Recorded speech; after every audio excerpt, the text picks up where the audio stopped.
بسم اللہ الرحمن الرحیم۔ باب صلاۃ المریض، بیمار کی نماز کا باب۔ اذا تعذر علی المریض کل القیام او تعثر بوجود الم شدید او خاف زیادۃ المرض او بطأہ به صلی قاعدا برکوع وسجود۔ جب مریض پر مکمل طور پر کھڑا ہونا متعذر ہو جائے یا مشکل ہو جائے سخت تکلیف کے پائے جانے کی وجہ سے، یا مرض بڑھ جانے کا خوف ہو، بیماری بڑھ جانے کا خوف ہو، یا اس کی وجہ سے یعنی کھڑے ہونے کی وجہ سے زیادہ دیر تک رہنے کا خوف ہو، تو وہ بیٹھ کر رکوع اور سجدے کے ساتھ نماز ادا کرے۔ یعنی جب کوئی شخص کھڑا نہ ہو سکتا ہو نماز پڑھنے کے لیے، ٹھیک ہے، کھڑا نہ ہو پا رہا ہو جس طرح نماز میں کھڑے ہوتے ہیں، تو وہ کسی بیماری کی وجہ سے ہو یا پھر عمر کے اس حد تک پہنچ جانے کی وجہ سے ہو، یعنی عمر زیادہ ہو جانے کی وجہ سے ہو کہ اس وقت وہ کھڑا نہ ہو پا رہا ہو، اس کی عمر بہت زیادہ ہو گئی ہو اس وجہ سے، تو جب حالت ایسی ہو کہ وہ بالکل کھڑا ہو ہی نہ پا رہا ہو، تو اس شخص کے لیے اجازت ہے کہ وہ بیٹھ کر رکوع اور سجدے کے ساتھ نماز ادا کرے، ٹھیک ہے۔ ایسے ہی جب اسے کھڑے ہونے میں سخت تکلیف ہو، پریشانی ہو اسے کھڑے ہونے میں بہت زیادہ، تو اس کی وجہ سے بھی اسے اجازت ہے کہ وہ بیٹھ کر رکوع اور سجدے کے ساتھ نماز ادا کرے۔ ایسے ہی اسے اس بات کا خوف ہو کہ اگر وہ کھڑے ہو کر کے نماز ادا کرے گا تو اس کی بیماری بڑھ جائے گی، اسے کوئی بیماری ہو جس بیماری کے بڑھ جانے کا خوف ہو کھڑے ہو کر نماز پڑھنے کی وجہ سے، ٹھیک ہے، تو اس کے لیے بھی اجازت ہے کہ بیٹھ کر نماز ادا کرے۔ یا پھر ایسے ہی کوئی بیماری اسے ہو اور اگر وہ کھڑے ہو کر کے نماز ادا کرے تو وہ بیماری ختم نہیں ہوگی، ٹھیک ہے، اس بات کا خوف ہو تو بھی وہ بیٹھ کر کے نماز ادا کر سکتا ہے رکوع اور سجدے کے ساتھ۔ تو ان سب صورتوں میں وہ بیٹھ کر رکوع اور سجدے کے ساتھ نماز ادا کرے۔ جب اس پر کھڑا ہونا بالکل متعذر ہو جائے یعنی ناممکن ہو جائے اس کے لیے کھڑا ہونا، تب جب کھڑا ہونا اس کے لیے دشوار ہو جائے، تب دشوار ہونا چاہے کسی سخت تکلیف کی وجہ سے ہو یا پھر بیماری کے بڑھ جانے کے خوف کی وجہ سے ہو یا بیماری کے زیادہ دیر تک رہنے کے خوف کی وجہ سے ہو، تو اس کے لیے یہ جائز ہے کہ وہ بیٹھ کر رکوع اور سجدے کے ساتھ نماز ادا کرے۔ او بطأہ بہ میں جو ہا ضمیر ہے وہ لوٹے گی قیام کی طرف، ٹھیک ہے، یعنی قیام کی وجہ سے اس کی بیماری زیادہ دیر تک رہے، ٹھیک ہے، تو اس کے لیے اجازت ہے کہ بیٹھ کر کے نمازیں ادا کر سکتا ہے رکوع اور سجدے کے ساتھ۔ وَيَقْعُدُ كَيْفَ شَاءَ فِي الْأَصَحِّ وَإِلَّا قَامَ بِقَدْرِ مَا يُمْكِنُهُ، اور اصح مذہب کے مطابق جس طرح چاہے بیٹھے، جس طرح چاہے بیٹھے کا مطلب یہ ہے کہ جس طرح اسے سہولت، جس طرح بیٹھنے میں اسے آسانی ہو اسی طرح وہ بیٹھ کر کے نماز ادا کرے، ٹھیک ہے۔ بہتر وہی طریقہ ہے جو طریقہ نماز کے اندر بیٹھنے کا ہے، تو اگر وہ طریقہ اس کے لیے آسان ہو تو اسی طریقے پر بیٹھے، اور اگر اس میں اسے دشواری ہو تو کوئی دوسرا طریقہ جو اسے آسان ہو اسی پر وہ بیٹھ کر کے نماز ادا کر سکتا ہے، اسی طریقے پر بیٹھ کر نماز ادا کر سکتا ہے، ٹھیک ہے۔ وَإِلَّا قَامَ بِقَدْرِ مَا يُمْكِنُهُ، ورنہ کھڑا ہو جائے اتنے کی مقدار جتنی اس کے لیے ممکن ہو، یعنی اگر اس کے لیے تھوڑی دیر بھی کھڑا ہونا ممکن ہے تو نماز کو کھڑے ہو کر کے ہی شروع کرے، ٹھیک ہے۔ اس کے بعد پھر اگر اس کے لیے دشواری بڑھ جائے تو وہ بیٹھ کر کے نماز اپنی مکمل کر لے، لیکن اگر اس کے لیے تھوڑی دیر بھی کھڑے ہونا ممکن ہے تو اتنی ہی دیر تک کھڑے ہو جائے، اس کے بعد پھر اپنی نماز کو آگے بیٹھ کر ہی مکمل کر لے، ٹھیک ہے۔ تو جس طرح بیٹھنا آسان ہو اس پر اس طرح بیٹھ کر کے اپنی نماز ادا کرے، اور اگر قاعدے کے طریقے پر جو نماز کے اندر جس طرح بیٹھتے ہیں اس طرح اگر بیٹھنا اس کے لیے آسان ہو تو بہتر یہی ہے، ورنہ پھر وہ دوسری طرح پڑھ سکتا ہے جو آسان ہو اس کے لیے، اور اگر اس کے لیے تھوڑی دیر بھی کھڑا ہونا ممکن ہے تو وہ کھڑے ہو کر کے ہی نماز کو شروع کرے، بعد میں جیسی اسے سہولت ملے اسی طریقے سے نماز کو مکمل کرے۔ وَإِن تَعَذَّرَ الرُّكُوعُ وَالسُّجُودُ صَلَّى قَاعِدًا بِالْإِيمَاءِ، اور اگر رکوع اور سجدے متعذر ہو جائے تو بیٹھ کر اشارے سے نماز ادا کرے. یعنی رکوع اور سجدہ کرنا بھی اس کے لیے دشوار ہو جائے, رکوع اور سجدہ نہ کر پائے, تو اس کے لیے اس کی بھی اجازت ہے کہ بیٹھ کر کے وہ اشارے سے ہی نماز ادا کرے, مکمل طور پر رکوع اور سجدہ نہ کرے اگر اس میں دشواری ہے, بلکہ صرف رکوع اور سجدے کا اشارہ کرے.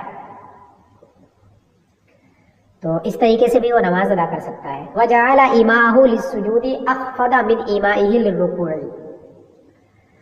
اور سجدے کے اشارے کو رکوع کے اشارے سے زیادہ پست رکھے.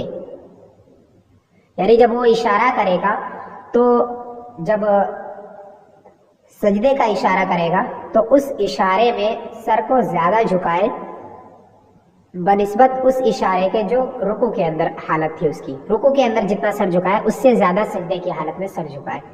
ٹھیک ہے, تو اپنے اشارے کو رکوع سے زیادہ سجدے میں پست رکھے, سجدے کے اشارے میں اپنے اشارے کو زیادہ پست رکھے بالمقابل رکوع کے اشارے کے. ٹھیک ہے. فَإِن لَّمْ يُخْفِضْهُ عَنْهُ لَا تَصِحُّ, اور تو اگر اس نے اس سے پست نہیں کیا تو درست نہیں ہے. یعنی اگر سجدے کے اشارے کو رکوع کے اشارے سے پست نہیں رکھا تو اس کی نماز درست نہیں ہوگی. اگر دونوں کو برابر رکھا یا سجدے کے اشارے کو رکوع کے اشارے سے بھی اور زیادہ اوپر ہی رکھا اس سے کم, تو اس صورت میں ان دونوں صورتوں میں نماز نہیں ہوگی, بلکہ سجدے کے اشارے کو رکوع کے اشارے سے زیادہ پست کرنا ضروری ہے. وَلَا يَرْفَعُ لِوَجْهِهِ شَيْءٌ يَسْجُدُ عَلَيْهِ, اور اپنے چہرے کے لیے کسی چیز کو بلند نہ کرے جس پر وہ سجدہ کرے. یعنی سجدہ کرنے کے لیے اب وہ مکمل طور پر سجدہ نہیں کر سکتا, یعنی اپنی پیشانی کو زمین پر نہیں رکھ سکتا ہے, اتنی دشواری اسے ہے کہ اس طرح وہ سجدہ نہیں کر سکتا ہے جس طرح نماز کے اندر کرتے ہیں کہ اپنی پیشانی کو زمین پر رکھ دیتے ہیں, اس طرح وہ نہیں کر سکتا ہے. تو ایسا نہ کرے کہ سجدہ کرنے کے لیے کسی اونچی چیز کو اپنے سامنے رکھ لے اور اسی پر وہ اپنے پیشانی کو رکھے, ایسا نہ کرے وہ. ٹھیک ہے, یہ درست نہیں ہے کہ اپنی پیشانی کے لیے کسی چیز کو اونچی کر لے اور پھر اسی پر سجدہ کرے, یہ درست نہیں ہے. فَإِن فَعَلَ وَخَفَضَ رَأْسَهُ صَحَّ وَإِلَّا لَا, پھر اگر اس نے ایسا کیا اور اپنے سر کو بھی جھکایا تو درست ہے, ورنہ نہیں.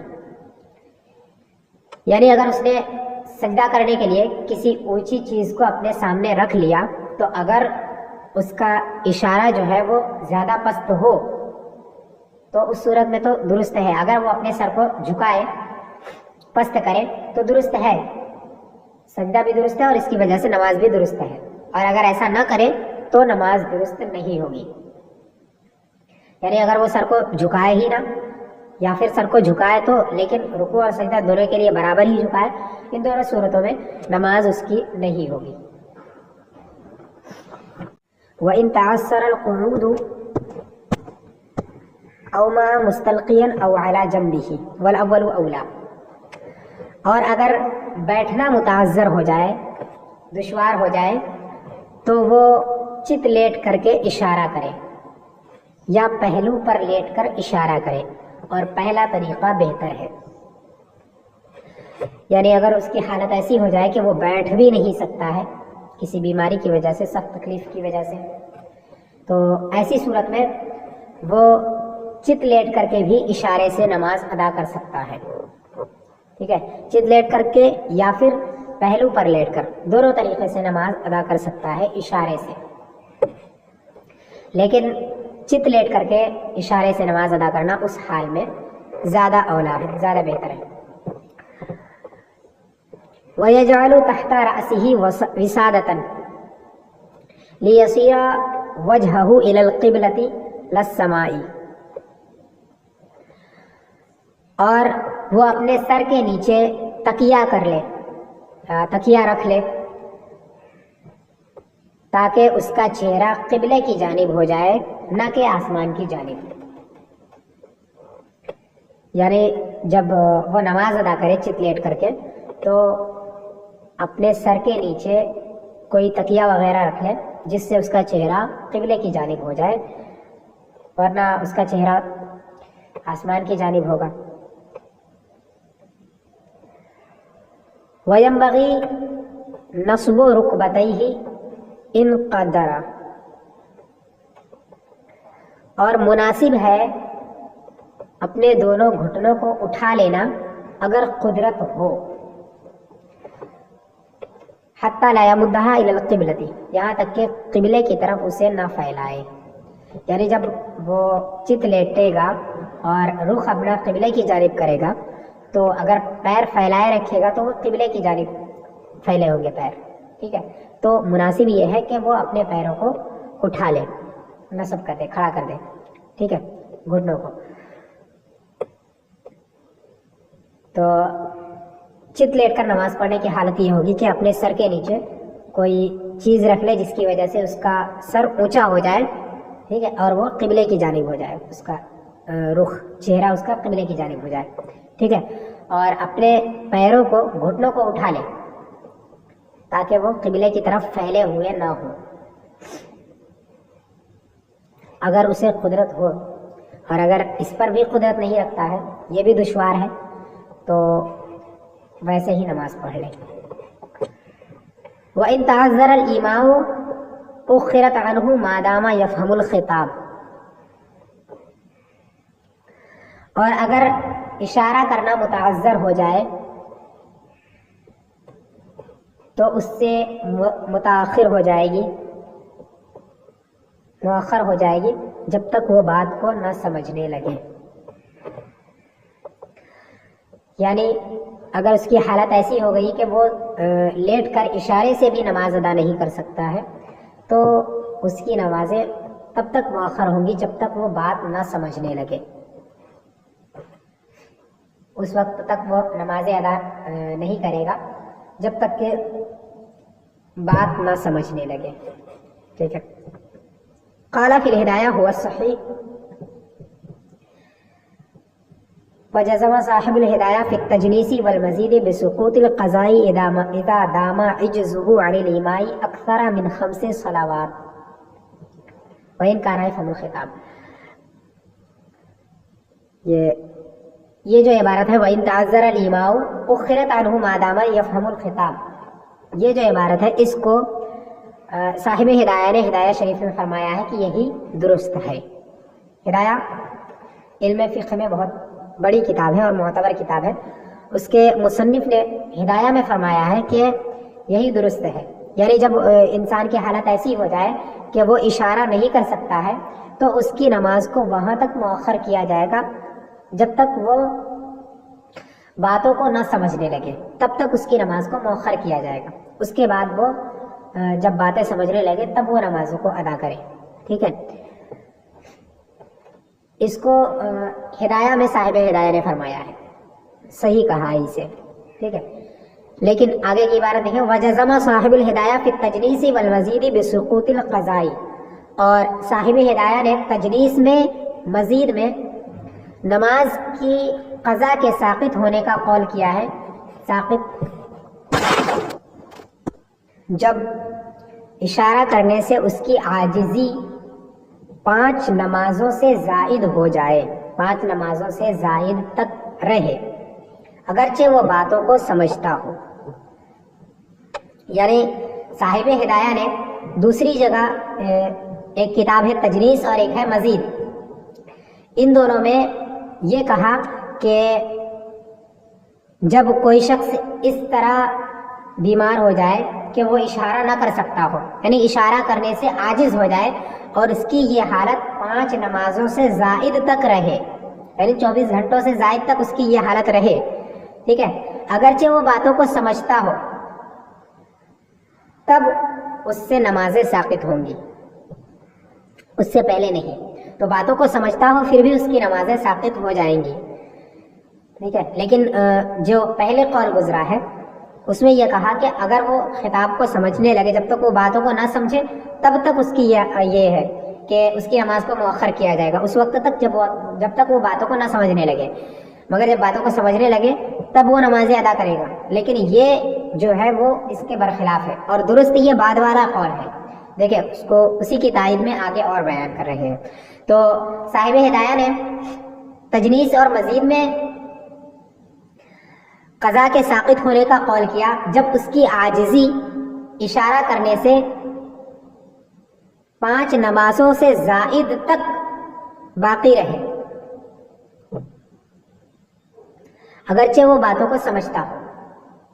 ٹھیک ہے، وصححہ قاضی خان، اور قاضی خان نے اسی کو درست قرار دیا ہے۔ ومثلہ فی المحیط، اور اسی کی مثل محیط میں ہے۔ واختارہ شیخ الاسلام و فخر الاسلام، اور اسی کو شیخ الاسلام اور فخر الاسلام نے اختیار کیا ہے۔ وقال فی الظہیریہ ہوا ظاہر الروایہ، اور وعلیہ الفتویٰ، اور ظہیریہ میں فرمایا کہ یہی ظاہر الروایہ ہے اور اسی پر فتویٰ ہے۔ وفی الخلاصہ هو المختار، اور خلاصہ میں فرمایا کہ یہی پسندیدہ ہے، یا پھر خلاصے میں یہی پسندیدہ ہے۔ خلاصہ یہ بھی کتاب ہی ہے، ٹھیک ہے۔ وصححہ فی الینابیع والبدائع وجزم بہ الوالجی رحمہم اللہ، اور ینابیع اور بدائع میں اسی کو درست قرار دیا ہے، اور والوالجی نے اسی پر جزم کیا ہے۔ یعنی اتنے ائمہ کرام کے اور اتنی کتابوں کا حوالہ دینے کا مطلب یہی ہے کہ دوسرا قول جو ہے وہی درست ہے، ٹھیک ہے۔ یعنی جب انسان کی حالت ایسی ہو جائے کہ وہ اشارہ نہیں کر سکتا ہے،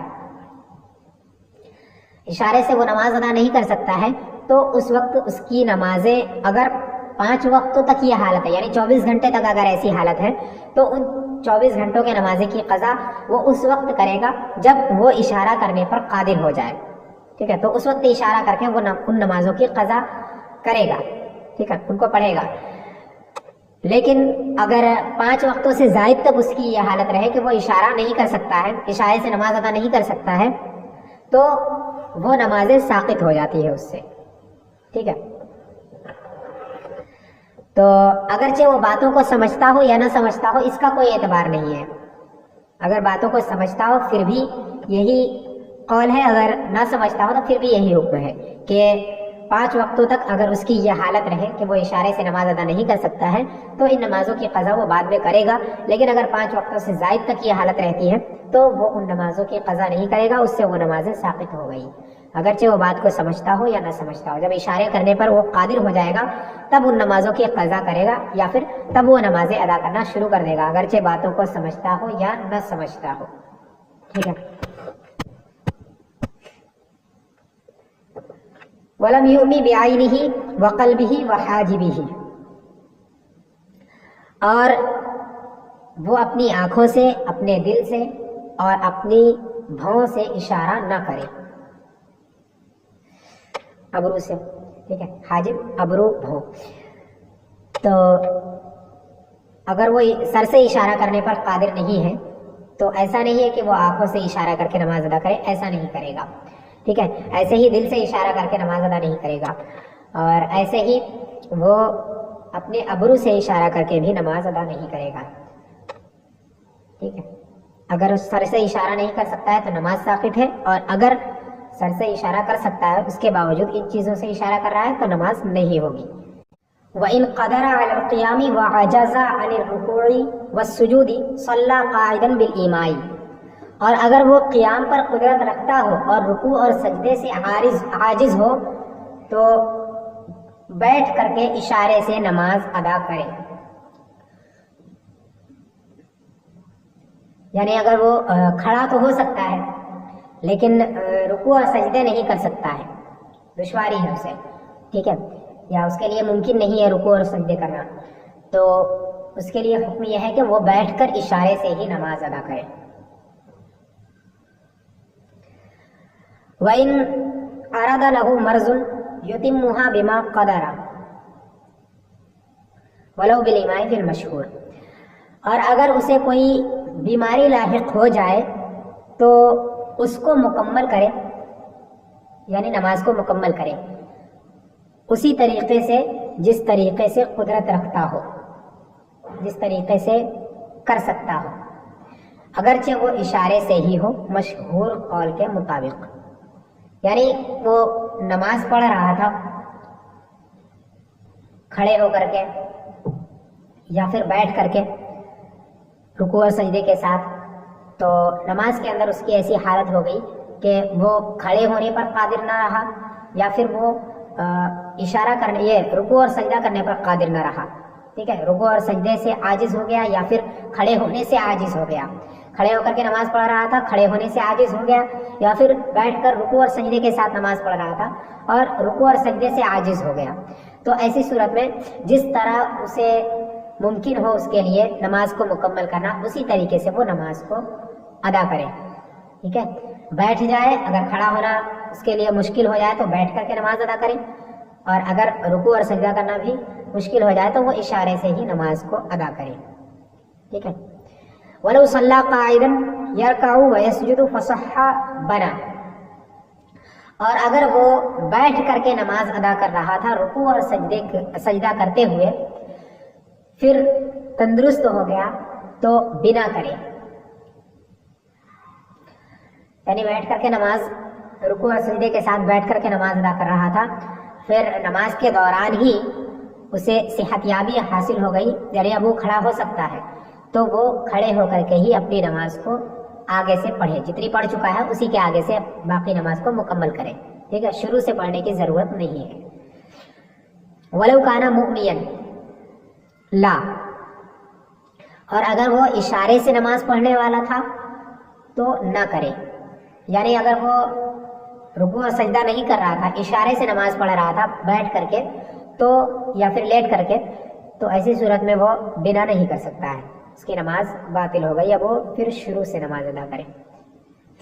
وَمَن جُنَّ أَوْ أُغْمِيَ عَلَيْهِ، اور وہ جس پر جنون طاری ہو گیا، پاگل پن طاری ہو گیا، یا پھر بے ہوشی طاری ہو گئی،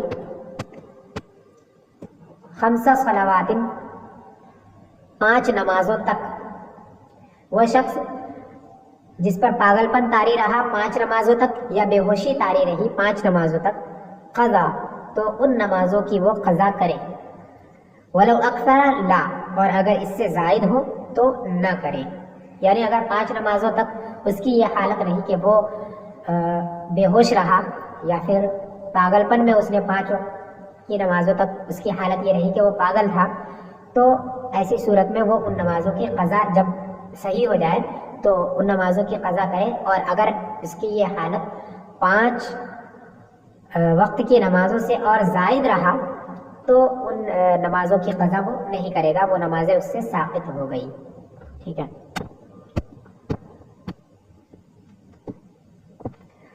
فصل فی اسقاط الصلاۃ والصوم، یہ فصل ہے نماز اور روزوں کے ساقط ہونے کے بیان میں۔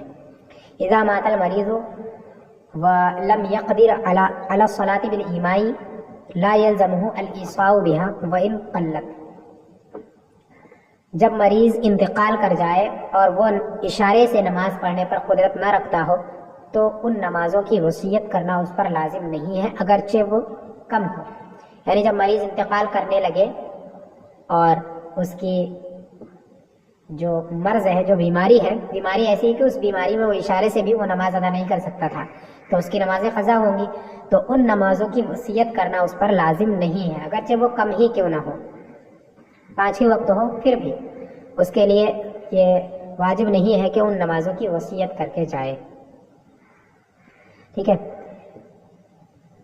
وَقَذَا الصَّوْمُ إِنْ أَفْطَرَ فِيهِ الْمُسَافِرُ وَالْمَرِيضُ وَمَاتَ قَبْلَ الْإِقَامَةِ وَالصِّحَّةِ، اور ایسے ہی روزہ کہ اگر اس کو نہ رکھے مسافر اور مریض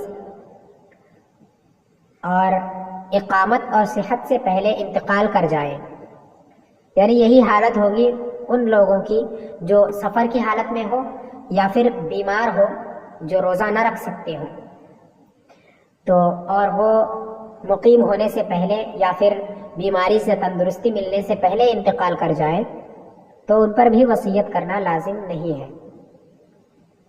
ٹھیک ہے, یہی حالت ان کی بھی ہوگی.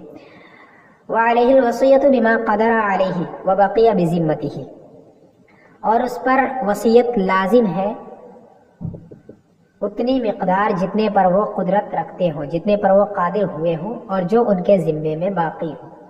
یعنی جب کوئی انسان انتقال کرنے لگے تو اس کے ذمے میں جو باقی ہے نماز روزے وغیرہ ان کی وصیت کر کے جائے.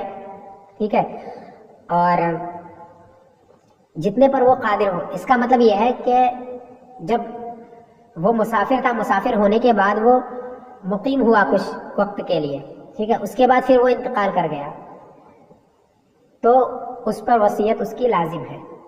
ٹھیک ہے, جب مسافر ہونے کے بعد کچھ دیر تک مقیم رہا, پھر اس کے بعد انتقال کیا, تو وہ جتنی دیر تک وہ مقیم رہا اتنی دیر تو وہ روزہ رکھنے اور نماز پڑھنے پر قادر تھا, تو اتنے کی مقدار وصیت کرنا اس پر لازم ہے. ایسے ہی مریض ہے کہ بیماری سے صحت یابی ہو گئی تو جتنی دیر تک اسے صحت یابی تھی اس وقت تک کی اس پر وصیت کرنا لازم ہے. ٹھیک ہے, جتنی نمازیں اس وقت میں گزری ان سب کی وصیت کرنا اس پر لازم ہے اگر اس نے نہیں ادا کی تو. فَيُخْرِجُ عَنْهُ وَلِيُّهُ مِنْ ثُلُثِ مَا تَرَكَ لِصَوْمِ كُلِّ يَوْمٍ وَلِصَلَاةِ كُلِّ وَقْتٍ حَتَّى الْوِتْرِ نِصْفَ صَاعٍ مِنْ بُرٍّ أَوْ قِيمَتَهُ. تو اس کا ولی, مرنے والے کا ولی, اس کی جانب سے اس کے ترکے کے تہائی حصے میں سے ہر نماز کے لیے, ہر دن کے روزے کے لیے اور ہر وقت کی نماز کے لیے, یہاں تک کہ وطر کے لیے بھی نصف سا گندم یا نصف سا گندم کی قیمت کو ادا کرے, نکالے, یعنی فقیر کو دے. یعنی جب وہ انتقال کر جائے تو اس کا جو ترکہ ہوگا, وہ جو مال چھوڑ کر کے انتقال کرے گا, اس مال کے 3 حصے کیے جائیں گے.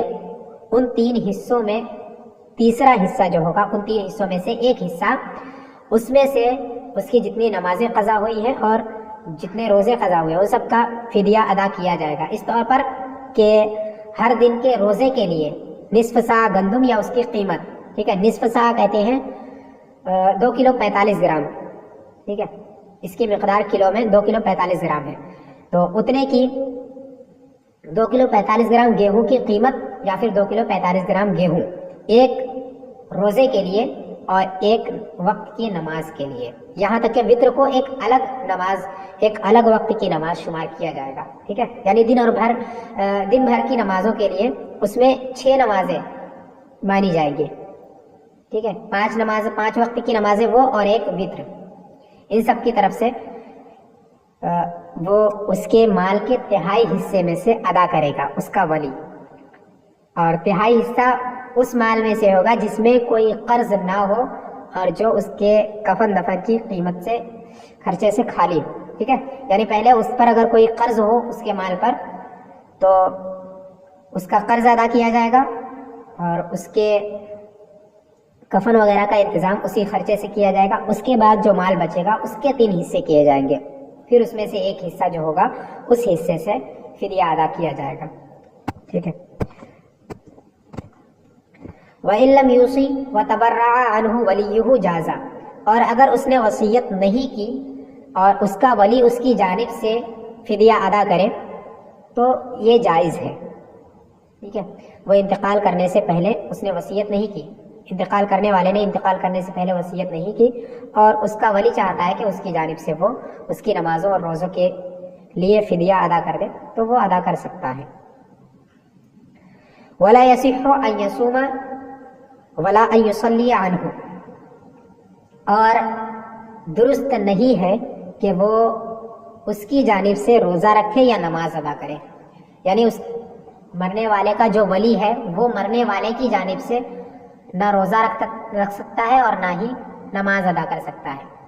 مطلب یہ کہ وہ چاہے کہ فدیہ ادا نہ کرے بلکہ اس کی جتنی نمازیں قضا ہوئی ہیں ان کو یہ ادا کر دے اس کا ولی, یا جو روزے اس کے قضا ہو گئے ہیں ان کو یہ ولی رکھ لے وہ روزے, تو ایسا نہیں ہے, وہ اس کی طرف سے کفایت نہیں کرے گا. وَإِن لَّمْ يَفِي مَا أَوْصَى به عما عليه يدفع ذلك المقدار للفقير فيسقط عن الميت بقدره. اور اگر وہ پورا نہ ہو اس کی ان سب کے لیے جس کی اس نے وصیت کی ہے اس کی جانب سے، تو وہ اس مقدار کو فقیر کو دے تو مردار سے وہ ساقط ہو جائے گی، اس کی مقدار مردار سے ساقط ہو جائے گی نماز اور روزے. ٹھیک ہے. ثم يهبه الفقیر للولی، پھر فقیر اس کو ہبہ کر دے، ولی کو وہ مال فقیر ولی کو ہبہ کر دے. ويقبضه اور وہ اس پر قبضہ کر لے. ثم يدفعه للفقیر، پھر وہ فقیر کو وہی مال دے دے. فيسقط بقدره، تو وہ اسی کی مقدار اس سے ساقط ہو جائیں گے، یعنی نماز روزے اس کی مقدار اس سے ساقط ہو جائیں گے. ثم يهبه الفقیر للولی، پھر فقیر اس مال کو ولی کو ہبہ کر دے. ويقبضه اور ولی اس پر قبضہ کر لے. ثم يدفعه الولی للفقیر، پھر ولی فقیر کو دے دے، ادا کر دے. وہکذا حتی یسقط ما کان علی المیت من صلاۃ وصیام، اور ایسا ہی حال ہوگا یہاں تک کہ وہ سب ساقط ہو جائے جو میت پر نماز اور روزے تھے. مطلب یہ ہے کہ مرنے والے نے اتنا مال نہیں چھوڑا ہے جتنی اس کی نمازیں اور روزے قضا ہوئے ہیں. ٹھیک ہے. تو اب اس کے لیے حکم یہ ہے کہ جتنا مال اس نے چھوڑا ہے اتنے مال کو فقیر کو وہ اس کا ولی دے دے. ٹھیک ہے. پھر اس کے بعد وہ فقیر اسی مال کو اس کے ولی کو ہبہ کر دے. ٹھیک، ایسے ہی دے دے. پھر وہ ولی پھر اسے دے دے، ایسے ہی کرتا رہے یہاں تک کہ وہ اس مقدار کو پہنچ جائے کہ وہ اس کے نماز اور روزے جتنے تھے سب کے سب ادا ہو جائے، سب کے سب کی طرف سے وہ فدیہ ہو جائے. ٹھیک ہے. مثلا صرف ایک فدیے کی رقم وہ چھوڑ کر کے گیا ہے تو اسی کو بار بار پہلے ولی اس فقیر کو ادا کرے، پھر فقیر اسے ہبہ کر دے، پھر ولی اس کو دے، ایسے ہی کرتا رہے یہاں تک کہ جتنے فدیے اس کے بنتے ہیں ان سب کے برابر وہ ہو جائے. اگر ایک مرتبہ وہ ولی اس فقیر کو دے گا تو ایک فدیہ اس کی طرف سے ساقط ہو جائے گا. ٹھیک ہے. تو ایسے ہی کرتا رہے یہاں تک کہ سب ساقط ہو جائے جو اس کے ذمے میں تھے نماز اور روزے. ٹھیک ہے. من صلاۃ و صیام میں من بیانیہ ہے، یعنی نماز اور روزے جو بھی تھے وہ سب ثابت ہو جائے. وَيَجُوزُ إِعْطَاءُ فِدْيَةِ صَلَوَاتٍ لِوَاحِدٍ جُمْلَةً بِخِلَافِ کفارۃ الیمین، اور جائز ہے چند نمازوں کے فدیے کو ادا کرنا ایک ہی شخص کو، ایک ہی فقیر کو اکٹھے، برخلاف کفارہ یمین کے. یعنی درست ہے کہ بہت ساری نمازیں قضا ہو کسی شخص کی اور ان تمام کا فدیہ ایک ہی فقیر کو دے دیا جائے، یہ جائز ہے، برخلاف کفارہ یمین کے. کفارہ یمین میں ایسا نہیں ہے، یعنی کسی نے اگر قسم کھایا اور وہ قسم اس نے توڑ دی تو اس حالت میں جو کفارہ لازم ہوتا ہے اس کفارے میں ایک ہی شخص کو پورے مال نہیں دے سکتے ہیں. وجہ اس کی یہ ہے کہ اس میں وضاحت کر دی گئی ہے کہ 10 مسکینوں کو دینا ہے. ٹھیک ہے. تو اگر ایک ہی مسکین کو دے دے تو یہ درست نہیں ہے کفارہ یمین کے اندر، لیکن اس کے اندر اگر ایک ہی فقیر کو دے دے تو درست ہے. لیکن اس بات کا خیال رکھا جائے گا کہ اتنا مال جب اس فقیر کو دے دیا جائے کہ وہ فقیر صاحب نصاب ہو جائے تو پھر اس سے زائد اس کو دینا درست نہیں ہوگا، کیونکہ وہ فقیر ہی نہیں رہے گا اس کے بعد. ٹھیک ہے. تو اگر نصاب سے کم ہے تو اتنا دینا ایک ہی فقیر کو درست ہوگا. واللہ سبحانہ و تعالی اعلم، اور اللہ تبارک و تعالی زیادہ جانتا ہے.